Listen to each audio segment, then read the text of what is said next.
Hey farmers and landowners, this is Damian Mason coming at you with a question. Have you ever had disease or pest problems cost you money by reducing your yield? Well, of course you have. We fight this, right? That's what production agriculture is all about, is working as best we can to put out a great yield, and to do so oftentimes you've got to overcome disease and pests. The problem is we usually treat those diseases and pests after the problem, right? So what if you could do it proactively? What if you had a tool that gave you predictive analytics so that you would know if you have things like corn rootworm, soybean cyst nematode, sudden death syndrome? Well, you have that tool now. It's from Pattern Ag. Pattern Ag doing predictive soil analytics way beyond just the old days of sticking a probe in the ground every few acres and saying, hey, wow, we got some nitrogen deficiency here. They'll let you know if you have pest and disease. Go to pattern.ag. That's www.pattern.ag to learn more about this awesome technology and how it can help you increase your yields by taking care of diseases and pests before they cause you harm.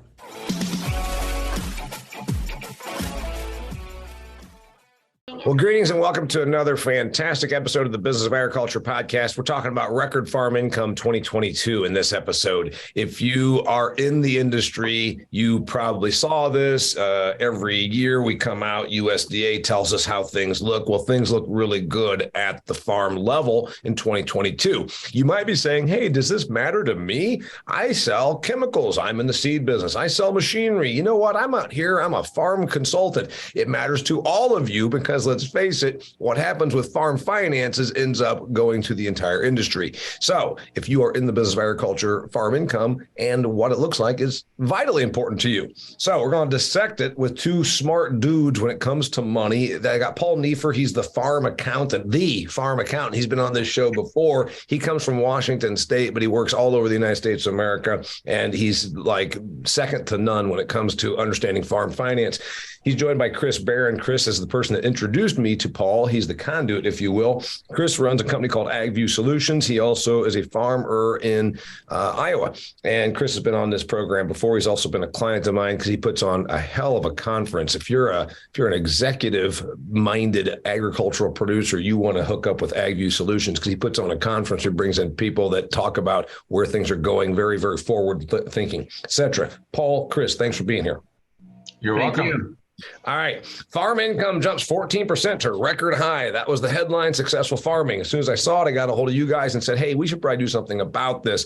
The common thing, as we all know, farmers love to pretend they don't make any money. And oftentimes they can structure it such on their taxes that they don't. But we've been hearing this. We've been around it our whole life. Yeah, well, my income's up, but also are my expenses. Well, actually, that doesn't ferret out. My reading says that, yes, you are paying more for your inputs, but you're also making a bigger spread on your income. Paul, tell me about these numbers and what it means to you. Well, I think we have a dichotomy in the farm arena in that the typical corn, soybean, wheat farmer is making really good money.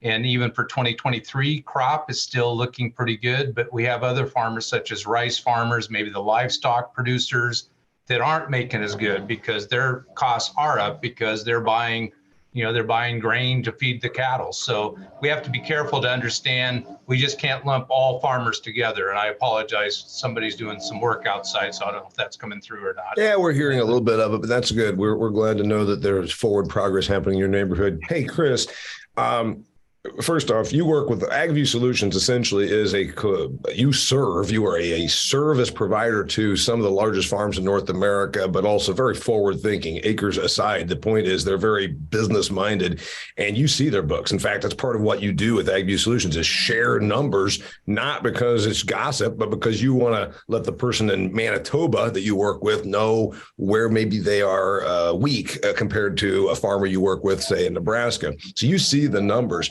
You saw this coming, right? We all saw that 2022 started off, oh gosh, it's going to be terrible out there. And all of a sudden by about spring, it's like, things are going to be all right. And then by summer, it's like, we're going to make some money. Tell me take me from January 1st till now. Well, I would even back up a little further than that. I mean, we saw a big time frame in the, where we went up from say 2013 to about 2020, where it was kind of a dry spell. But in 2020, things got pretty good. We had the Trump bucks or whatever you want to call them. As far as what we saw in terms of, returns, we saw 21 be pretty good. And you're right. we had a huge inflationary component occur during 2021, which was sort of a shock to the system when we started looking at, okay, what will 2022 look like? Because at the beginning of 2022, the commodity prices hadn't risen enough to offset where the expenses had gone to. Well, during the course of 2022, the commodities took off and really provided some big opportunities. And so one of the differences between, the books Paul looks at and the books we look at is we look at what we call market value analysis, and we're looking at the accrual, essentially what's really going on in that given year. And, when we look at 2022, I'm just looking at it in front of me here right now, 34.8% rate of return for 2022, ROI, real money in that year. So, whatever number you threw up there, I mean, our clients are sitting there with a 35% return on investment on average. I mean, I know the range is in excess of 55%. I think there's 2 or 3 above the 55% range. What's that on? I'm taking a note right there. I was writing down a note because I'm trying to make sure I get my next questions lined up. What was up, 55%? 55% ROI, return on investment for the year from an accrual perspective. And that's based on fair market value. Right. Yeah, which is really good. And both those cases are operations with essentially no debt.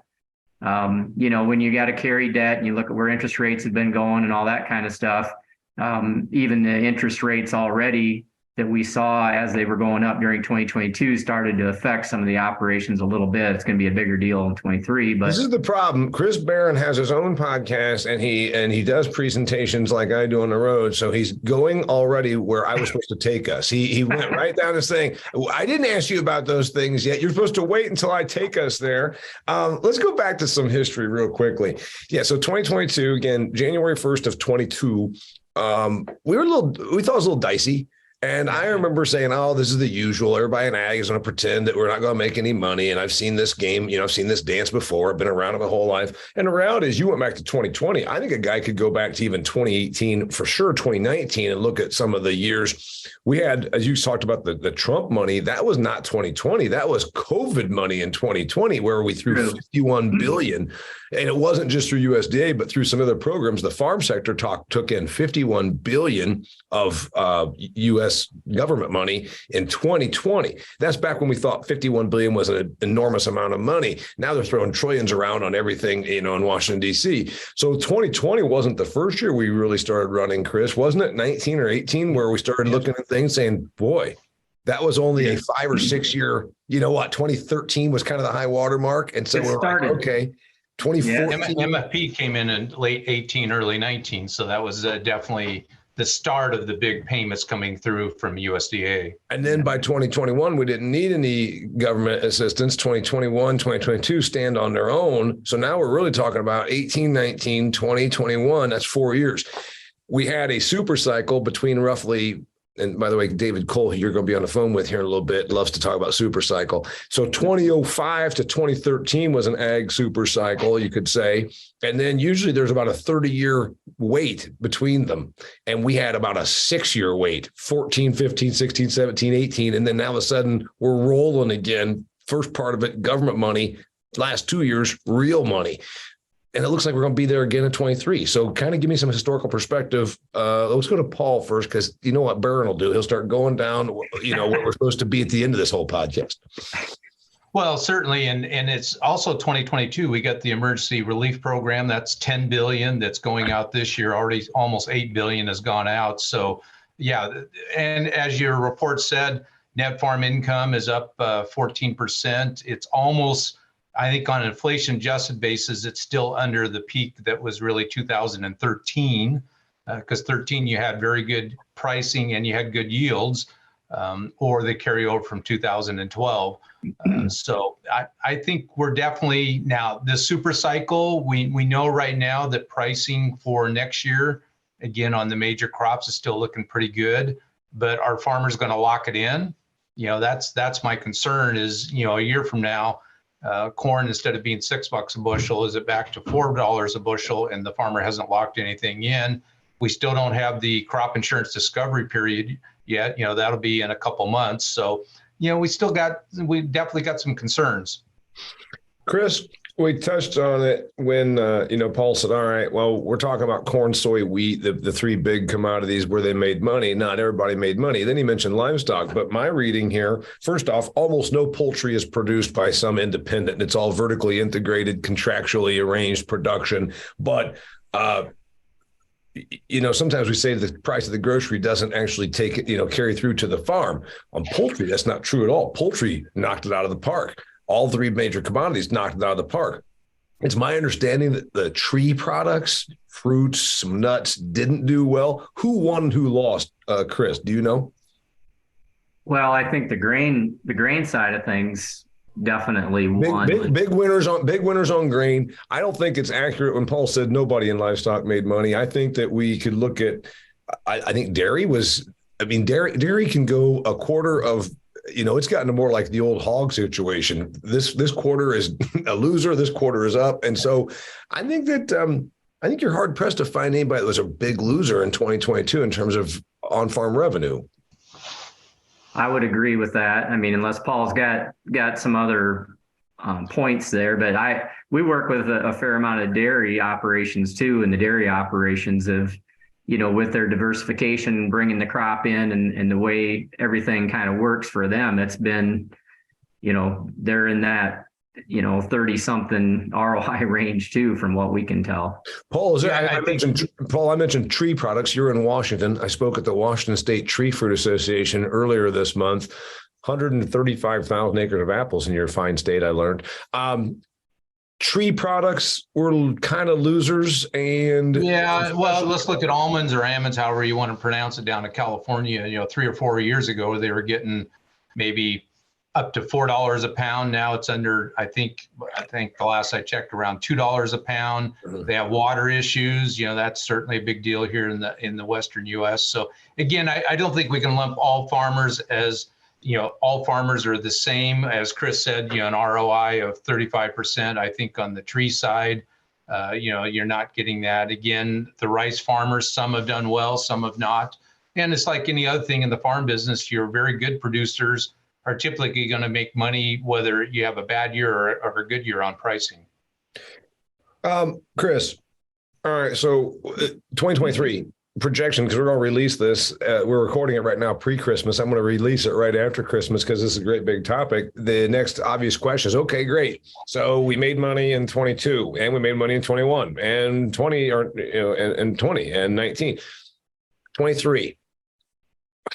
As Paul said, the numbers look good. If you lock in some of these, what they teach you in Ag Econ 101, nobody ever went broke by locking in a profit. What's it look like for 23?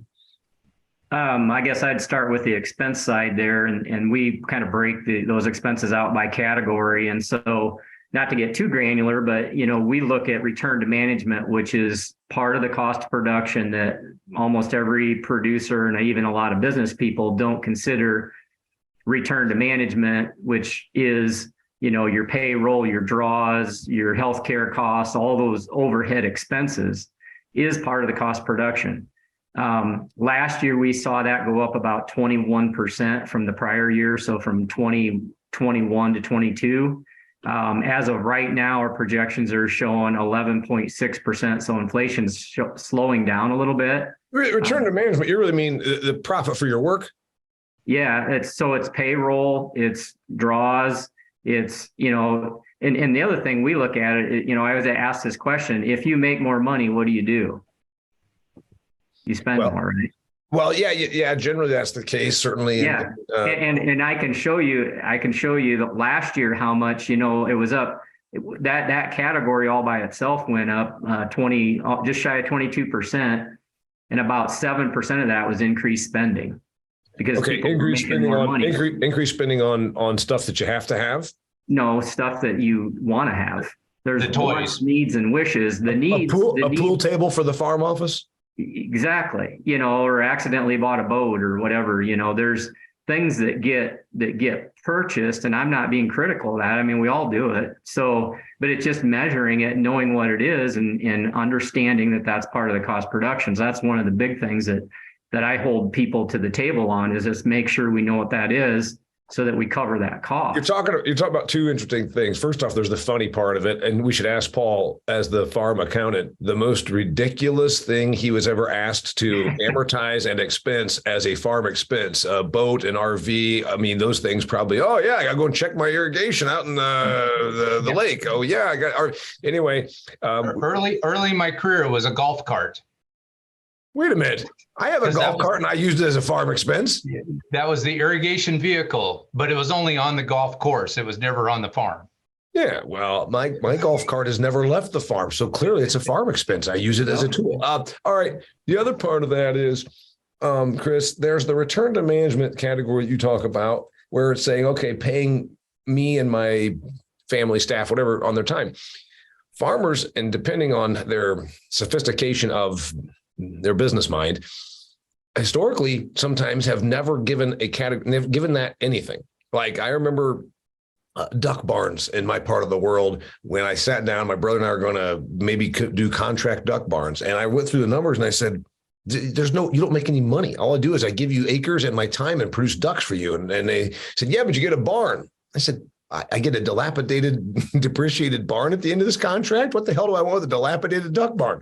And then I said, there's no return for my time in here, to your point. Mm-hmm. And of course, we got into that whole discussion of your time has value. And there's sometimes that farmers don't classify that at all. And there's times when things are up where they're maybe being a little lavish. Kind of expand on that, Chris.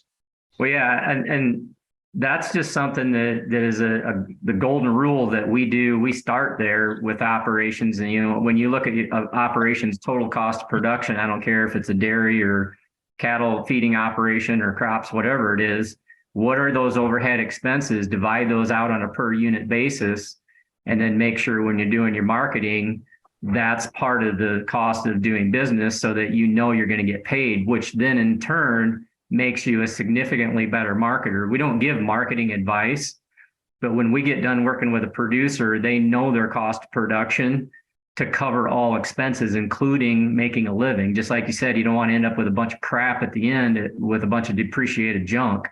So you want to make sure that not only are you maintaining your vehicles or your home, or, sending those kids to college, or whatever those real things are that are coming out of the business, those things have to be considered part of the cost of production. And then, just to use an example, let's say your cost of production is $5.50 a bushel for corn, and corn is $6, but let's say your cost of production is $5.50, corn's $6, but that $5.50 includes everything. It includes paying yourself, it includes paying your employees, right. It includes that boat payment or whatever goofy thing you got on there. It covers all of that. And then it just changes your whole discipline. And once you get on that path, you just stay on it and you can grow from there. I like that you, obviously we've had conversations, you've been on here. You're all about the money, and that farming is a business, production is a business, ag is a business. And I like that. Obviously we call it the Business of Agriculture podcast. That's not just about return to time. I remember I've had this thing back when corn was $7 the last time. And I was talking to a guy and I said, I'm not sure that at your scale, you can justify feeding $7 corn to your beef lot. He said, well, that's the thing. I'm not feeding $7 corn. I said, corn's $7. He says, I produce it myself. Yeah. And that thing, in his mind, he truly believed he wasn't feeding $7 corn because he grew it himself, not realizing that if you can sell the damn corn for $7 at the elevator, you are feeding $7 corn. Well, one thing I want to add on to that, and then Paul back me up on this, Damian, is that the other component of what we do with our clients is we help them structure their businesses in a way that each division of their profit centers operate separately, and they have to write checks back and forth. That way it becomes a profit center within. So we isolate the machinery out, we isolate the trucking business out, we isolate the livestock entity out, we isolate the crop enterprise out as an operating entity. And then that way, it helps people like Paul when they're doing the taxes, they can see exactly from an accounting standpoint what's going on, because it's too easy in a business to blend everything together and you got a mud puddle. I want to talk about that. I want to talk about where all this goes for all of us in ag. I want to talk about cash rents, what this means for cash rents. I also want to talk about the mistakes that an operator or anybody in business makes. When things are up, it's easy to sometimes get a little sloppy. And so I want to talk about that. Before I do, I want to remind you, if you're listening to this, you can also watch it on the YouTube channel. It's just the Damian Mason channel. Go to YouTube, check it out there. We're also now on Acres TV. Brian and Darren Hefty up in Baltic, South Dakota launched a new media platform. It's called Acres TV. They're kind enough to ask me to be on there because I have great followers and listeners and viewers like you. So go to Acres TV and watch the episodes. We've been putting them up there since early fall. Also, if you are one of these people that loves to find out things and apply information to your operation for greater success, you should know about an app called AgVisor Pro. It's very easy. You can go on your phone and get it. My buddy Rob Syke, who's a Canadian agricultural entrepreneur, has launched like 18 companies in his career. Well, one of them, the most recent, was called AgVisor Pro. He tells me that 19% of a farmer's time is spent finding solutions and answers to questions that they have. Why don't you shorten time and distance by using the AgVisor Pro app? You can go on Twitter and type in there, hey, how do I get rid of ragweeds? You're going to get ridiculed by a bunch of know-it-all dumbasses. Or you can find an actual solution by somebody that's a ragweed eradication expert. You can do that at AgVisor Pro. It's an app, put it on your phone, cost you nothing. You know what? If you find someone on there that actually can help your business, you can enter into a contractual arrangement where you pay them. It's a wonderful thing. It's information at your fingertips, AgVisor Pro. All right. What you just said right there, Chris, is interesting. They taught me in one of my finance classes back in the old days at Purdue about a thing called pocket accounting. And old people were apparently guilty of this, where they say things like, well, yeah, I have this life insurance policy. My mom was like this. I said, why do you have this terrible return life insurance policy for $5,000? Is, well, I can pay for my funeral. I said, Mom, you've got $1 million worth of assets. It'll pay for your funeral. But she never thought that way because there was this thing that paid for this, and then this thing. And it's kind of like the I'm not feeding $7 corn because I grow up myself. It's a mentality that's actually counter to what a business mind would say. You don't need a shitty life insurance policy for $5,000 when you've got $1 million over here. What you just said, Chris, almost takes you down that road of pocket accounting, because really the farming operation is an entirety. And you know, if you get too hung up on, okay, this little thing over here, the manure management side of it actually loses a little bit of money, but it's obviously we have to have it because it's crucial to the livestock production entity of our business. How do you make the categories or the subsets within the operation make sense from an accounting thing without falling into pocket accounting, where then it becomes this sort of, it's so siloed that you don't see it in its entirety of your ball of wax? Yeah. So what we do is we look at, and Paul can back me up on this too, he's helped us with a lot of these, but we look at primary equipment, for example, on the machinery and equipment company. It's not the lawnmowers and all that other junk. It's what are the primary assets required to do that as a business? But it's actually even a little bit more than just the financials. I mean, there's 3 reasons for that business development that I talked about, where, you know, you have your equipment, your trucking, and your operating entities all in their own entities. And the reason for that is, number 1 is for crystal clear accounting, so that when people like Paul don't pull their hair out when you got a whole bunch of a big mess because everything's all blended together. You can't tell who's on first and what's on second. I don't know what's on third. I mean, it just gets to be a mess.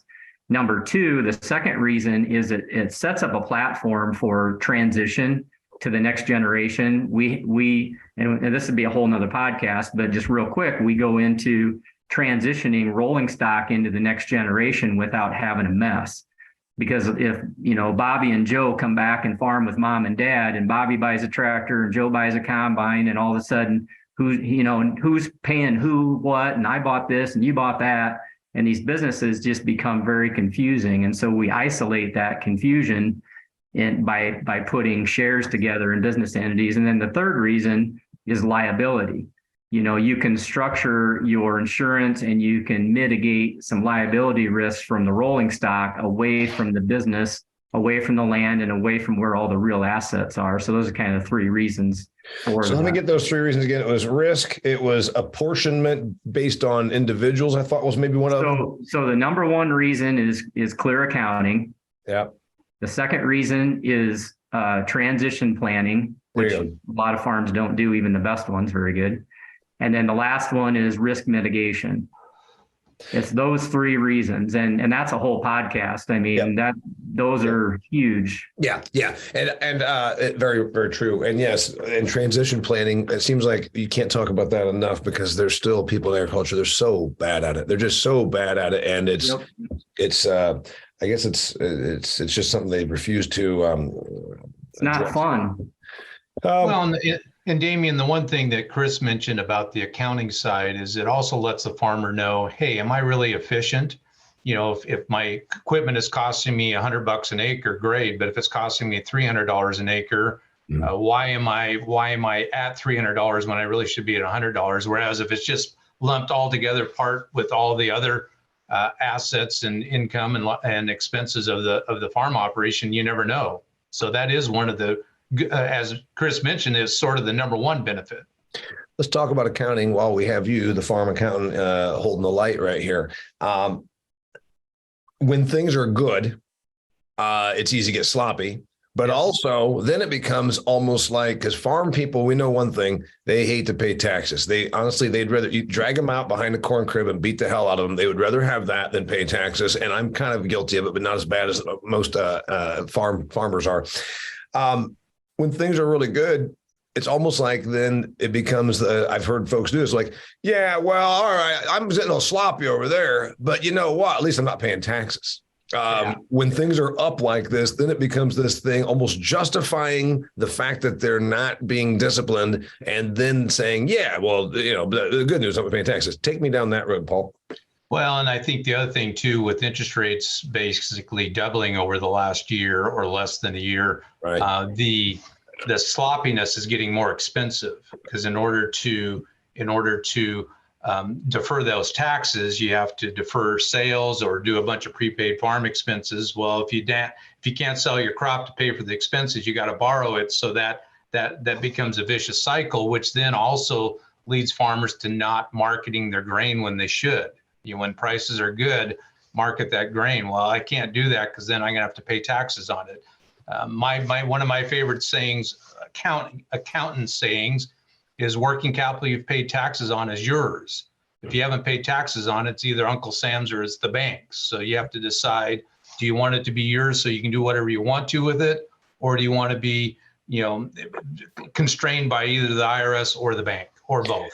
Okay, mistakes, I agreed. Mistakes that you see, good times, bad times, doesn't matter. Easy ones that it's kind of like, if you've done something enough, you know, maybe for Chris it'd be farming or looking at farmers' books, and same probably for you, you know, I don't know, events. I've spoken at events for 29 years. I could walk into a room and say, here's your big 3 problems that you don't see, but I see. Bangity, bangity, bangity, you know, lighting, sound, crowd, this, that, whatever. 3 quick and easies that you see, good times or bad times, but especially when it's good times. What 3 mistakes are we making in ag? Buying equipment they don't need. That's a biggie. That's definitely a big mistake. Again, deferring sales that really should be made. Mm-hmm. And then also, I think Chris already hit on it. You start increasing your lifestyle costs. Yep. Those are easy to go up, but they're hard to go down. They're difficult on the family relationships to go down. I mean, and we know, you know, we always have cycles. Anytime they say this super cycle is not going to end, that's usually the time a year later it's gone. So I don't know if we're quite there yet, but we're getting close. Chris, it is interesting. The term that gets used is stickiness. When something goes up, what's the sticking power of it staying up? And we have that not only, let's say, inputs, you know, herbicide. Is herbicide price? My reading here says that we're up 18%. Production expenses forecast to rise 18%. That's for 2022. So are they sticky? Do they stay up? Do these production, not the pool table for the farm office, not the lifestyle stuff. Do the other stuff have stickiness? Yeah, the sticky categories are labor. The other one is machinery and equipment, and then the other one would probably be seed. Not to pick on seed or equipment, but those are final production items that have technology in them, sophistication in them, and there's already invested money in those items, and so as they go up, they won't come back down. Machinery is up 30% in the last not quite 3 years, about 2.5 years. Chris, there's reasons. Okay. When people ask me about groceries, and I'm like, hey, there's more pennies worth of diesel in your box of Wheaties than there is pennies worth of wheat. Right. That's real because of the transportation and also human hands, the labor. Granted, the General Mills factory cranks out Wheaties not by hand, but there's also human labor every step of the way. Those things, like you just said, labor's kind of sticky. In general, certainly at commodity level, not tree, fruit, and specialty crops, not livestock, but of the commodity stuff, we don't have a lot of human hands. So does that matter much other than our own that we decide we're going to pay Junior, 15% more next year? So why is that? It might be a sticky category, but how consequential is it, I guess, is my question. It kind of depends on the operations. I mean, like the dairies we were talking about that have a lot of labor, it's more sticky than it is on a crop operation, but and it's kind of regional too. The guys we work with in, say, North Dakota, where labor is harder to get a hold of, they're not going to be able to lower their labor cost. They may only have 3 employees, but they might be having to pay them $40 an hour. As opposed to, you go to a more populated zone, you get around the city of Chicago or St. Louis or Indiana, Indianapolis or something where there's more people, it's a little less sticky, but it still is, and then the other side of that too is you invest in training. Agriculture's changed so much. You can't just hire anybody to do stuff anymore. You need somebody that's pretty intelligent. Hey, here's somebody from the temp agency. Great. Here's my $900,000. What's the new XR9 or X9 John Deere combine? Hey, here's a guy from the temp agency who last worked in a donut shop, and you're going to turn him loose with a $500,000 to $1 million piece of machinery? I'd think not. K-Shrits. Chris, you probably got a better handle on this. Certainly, if you're a landowner, you ought to be looking at asking for more money in 2023. What's your data tell you? Up 12% right now. 12% year over year. Yep, from last year. So in the year before, we were up about that same amount last year too. So, 25% in 2 years ish. I don't have last year's, but we're up about 12% right now from 21 to what 22 is going to be. That's, if you look at it on a per acre basis, that's about $35 an acre. What should it be for 23? So I've got farm ground in 2023. We know that we got these are realities. I used borrowed money, as Paul pointed out, my cost of borrowed money has gone up by double. I always find that funny, by the way, talk about cash accounting or accounting mistakes when people don't really have financial minds, Paul, and they see things, well, interest rates went up 3%. Well, the reality is they went up 100%. The cost of money. If I'm buying this pen and it's $3 now and it's $6 tomorrow, it didn't go up 3%. It went up 100%. The cost of money went up double. It went up 100%. So I should expect how much of an increase in my cash rent next year, and if I'm paying or if I'm getting it as rent, Chris? Well, like I said, that's the number I gave you is from 22 to 23. Okay, the 12%. That 12%. And the other thing I would say about that, though, that I think is a mentionable that needs to be said is that, when we're working with our clients, there is some value to transparency. Not every landowner is gonna be able to understand, what's going on, but some transparency goes a long ways to look at a variable lease or a crop share type lease, and they're not as popular, but the amount of risk that is there going into 2023 is the most I've ever seen. I've done this is my 27th year that I've been doing financials, and this is the highest risk year I've ever seen, and it's also the most expensive crop ever put in that I've ever seen. We recorded, by the way, dear listener, if you haven't checked it out, with Shay, who is part of AgVisor Pro, and in Chris Barron's operation. Shay and a guy named Joe Vaklovic were on, and we talked about the most expensive crop ever planted. So if you haven't listened to that, go back. It was released about a month ago and check it out. Great episode because we're talking about this. Is that why there's stress out here? You know, I read about the 70s, and I was a kid, so I wasn't as in touch with the money part of it. I know about what happened in the stress level from about 1981 to sometime in the mid 90s. And then I saw the super cycle 05 to 13. I'm like, man, there's a lot of euphoria out here. People feeling pretty good. I don't sense the same euphoria now. Is it because of what we're talking about there, Paul, that even in ag, we're looking at it saying, yeah, things are okay, but there's...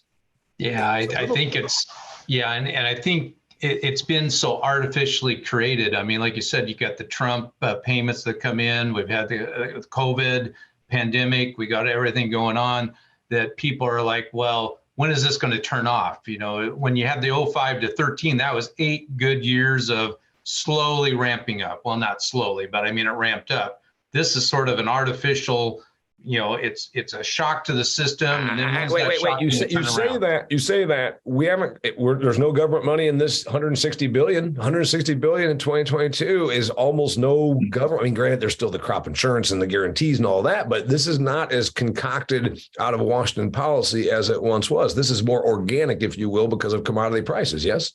Yeah, to some degree, I would agree. But you know, if you look over the wealth that's been generated over the last 3 years for farmers, a lot of that is government money. I mean, if we looked at all the CFAP, the MFP, the ERP, and so on, you add that up, it's about what, 80 billion. That's a pretty big, healthy injection into the farming community that they're not relying on going forward. Chris, so you know what, Chris, he's talking so yesterday. That's back when $1 billion mattered. Have you not seen what they're doing in Washington, D.C.? Trillion here, trillion there. Billions don't even matter. Billions are like your change jar. All right, Chris, I agree with Paul, by the way, just being funny. What did we not talk about this subject that you think is...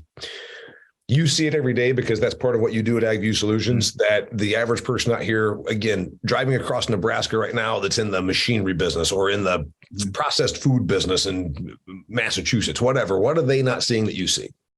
Well, you asked Paul a question for the top 3 things. I've got 5 things real quick I'll just hit on because they're the 5 key things that we see. And I just did a podcast on the AgView pitch on the top 10 things that are issues, but I'm going to give you 5 of them. Wait, by the way, if you want to hear the other 5 that he's not going to share, he's got a podcast that's called The AgView Pitch. And you should go and check it out because, again, if you're financial minded, I find it interesting. You know, finance is not something that you have to have a God-given talent for, but how so many people, they don't like it. They don't understand it or they find it intimidating, or just because they don't like it, then it becomes this real weakness for them. And I always kind of think you're doing the hard work. You're doing your job. Let's do the smart work now of making sure that our money isn't, a train wreck. So the five keys you're going to give us. Yeah, because you asked, him, what are the 3 biggest mistakes? And I would say not necessarily mistakes, but focal points that need to be paid attention to. And people need to write this down and then look at it and ask themselves this question. But number 1 is the lack of a transition plan. Is, when's the last time you updated your will? I mean, there's a whole list of stuff in transition planning that doesn't get looked at very often. It's huge. The second one is machinery. You know what, by the way, and here's the thing, don't get yourself off the hook on this one either, because my parents were terrible business people. They were not business-minded people, not one iota. And it's the old thing, go out and work until you fall down, but don't do this easy work of after years of this, finally, well, we got a will. And it was like the kind you can download online. I'm like, that doesn't count.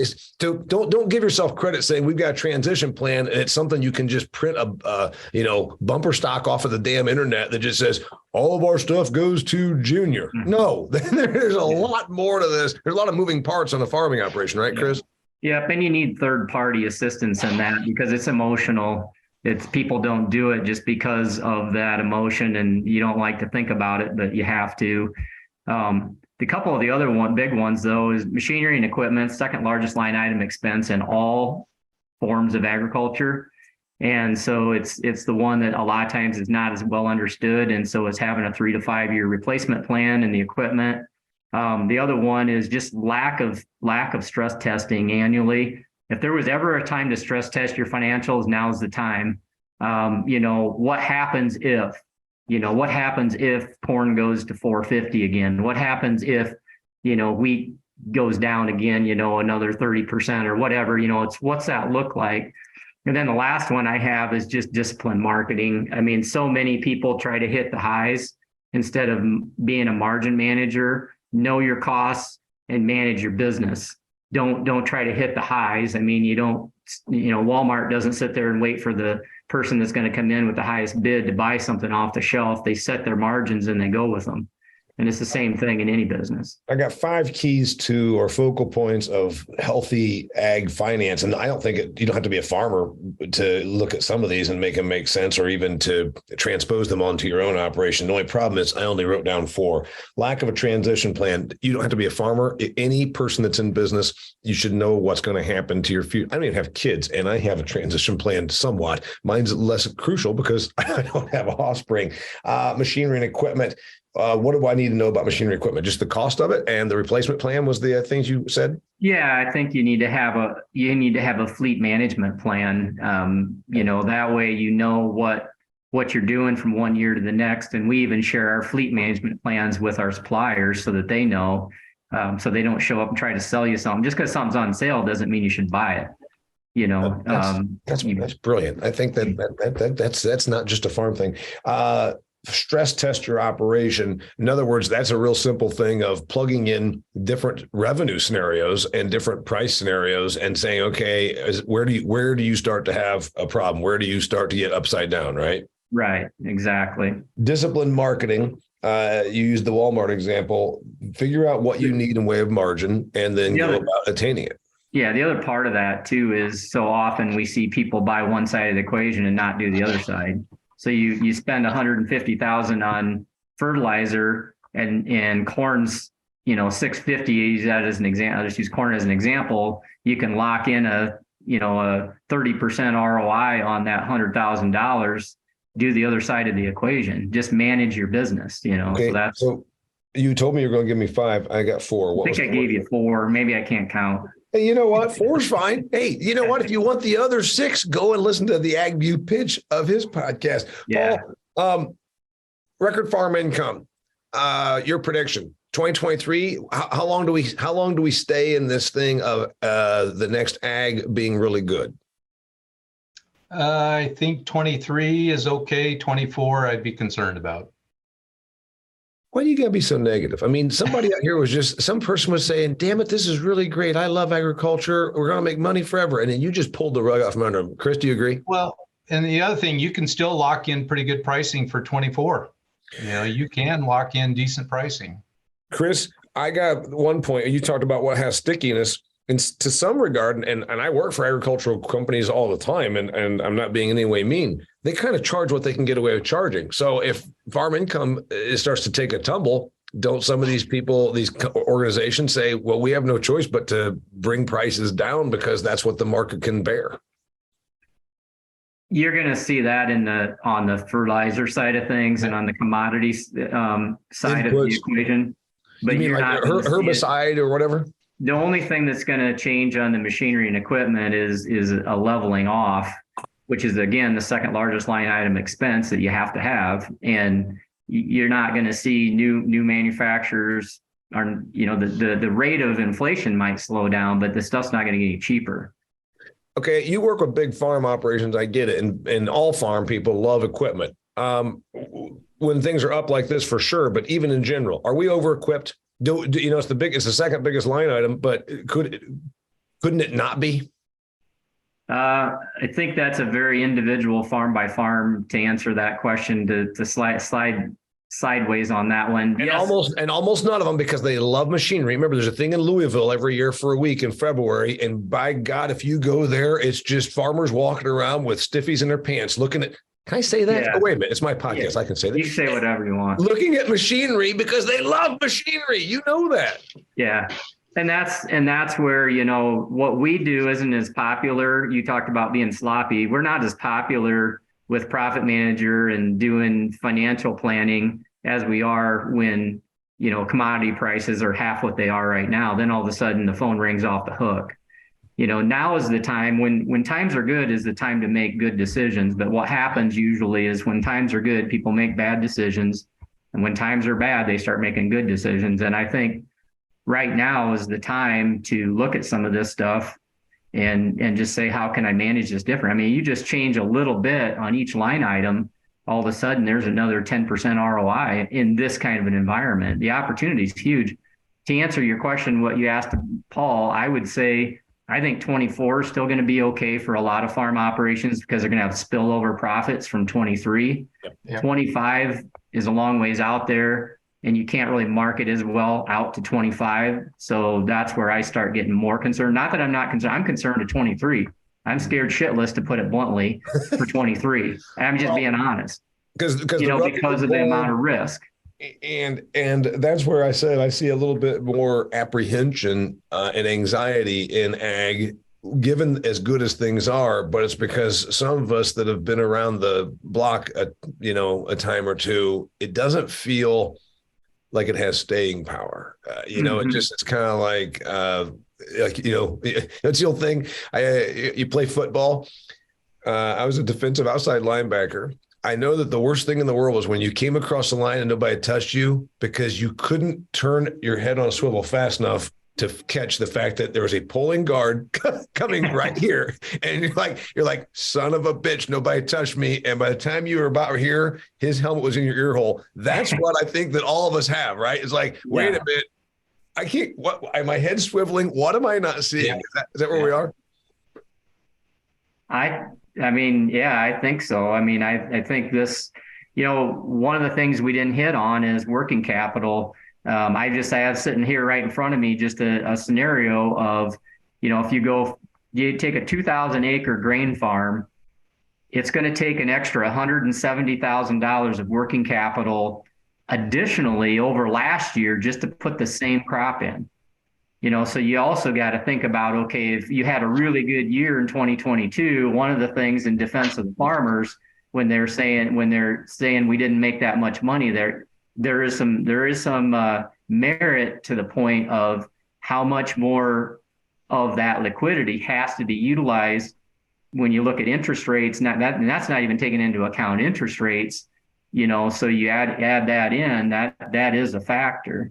Although we are still seeing 23 projections in that 20% ROI yet, if people can get things marketed where we're at currently as we speak. I think Paul really liked that illustration of coming across the line untouched and realizing that there's a pulling guard coming and gunning for your head. I think he almost took joy in the fact that that I got whacked in the head, but actually he knows exactly what I'm talking about. Well, my son would have been the center that would have whacked you in the head. So yes, I know about that. So what do you think? We got to wrap things up and get out of here. But what the record farm income, and like I said, the biggest surprise to me is that it comes after we just experienced this 10 years ago. And if you know anything about history, that's not been the norm. Yep. And then there's going to be somebody that say, well, why can't we just sustain it this way? And the answer pretty much is production always catches up as well as the input prices, right? Yeah. Well, and you have Brazil that's adding on another 5 or 10 million acres of production almost every year. So, and Russia and Ukraine will get back to, at some point, they'll get back to quote normal. So yeah, there's plenty of production out there that's going to offset the demand. Commodity prices always find their way to the cost of production 100% of the time, every time.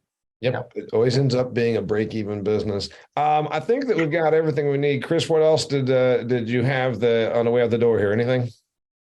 I just, want people to make sure that they take some time to enjoy family and celebrate the success and be happy that you did that. And so, because sometimes I think we don't celebrate success. We think about, the trouble and the turmoil and stuff. Yeah. And I think, we're all really blessed in agriculture to get to do what we do. And I think it's that time of the season where we got to understand that and pay attention to what's important, which is our family and why we do what we do.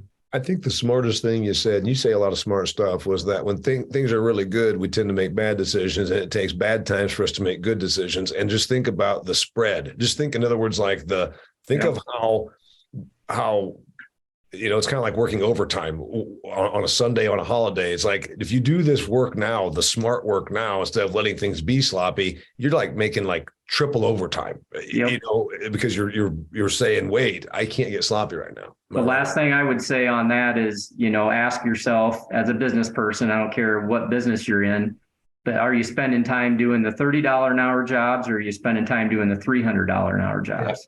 Yeah. It's too easy for us to do the 30 because we like it.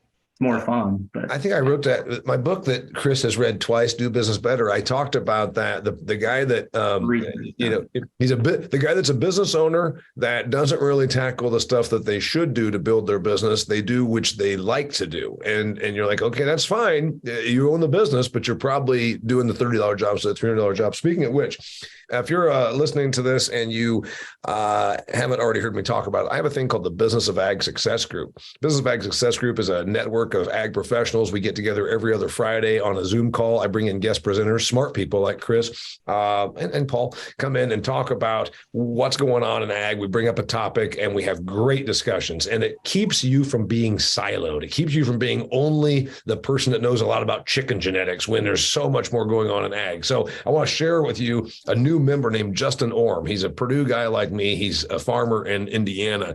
And in his sort of introduction, we talked about his farming operation. I said, what kind of the farmer are you? He says, actually, I'm different from most.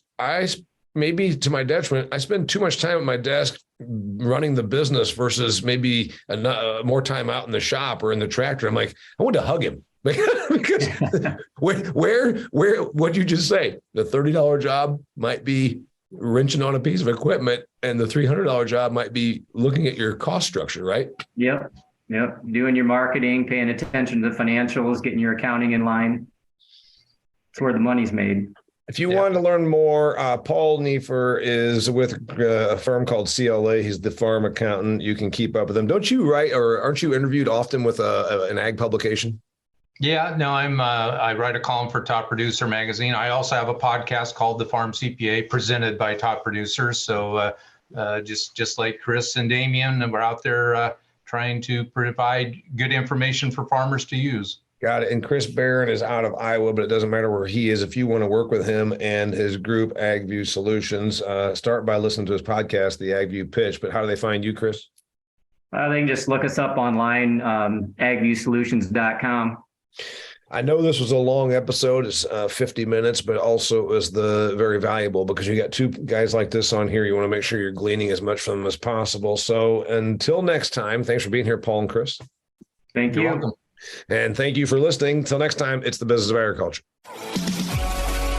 Hey, thanks for being here. This episode of the Business of Agriculture was brought to you by Pattern Ag. You've heard me talk about Pattern Ag because I think it's a pretty cool concept. New technology that allows you to predict the problems you're going to have and therefore treat them before those problems cost you money. What kind of problems am I talking about? Pests and disease. Things like cordon rootworm, sudden death syndrome, cyst nematode, and a whole bunch of other bad things that happen out there in the field that can cost you money. Guess what? Pattern Ag will let you find out ahead of time if the disease or the pest pressure is there, and therefore you're treating it before it costs you any money. What a great concept. Go to pattern.ag, that's www.pattern.ag, to learn more about their product, their technology, how it can make you money, save you yield, and also where you can find a rep that can come out there and do the work for you. Pattern.ag.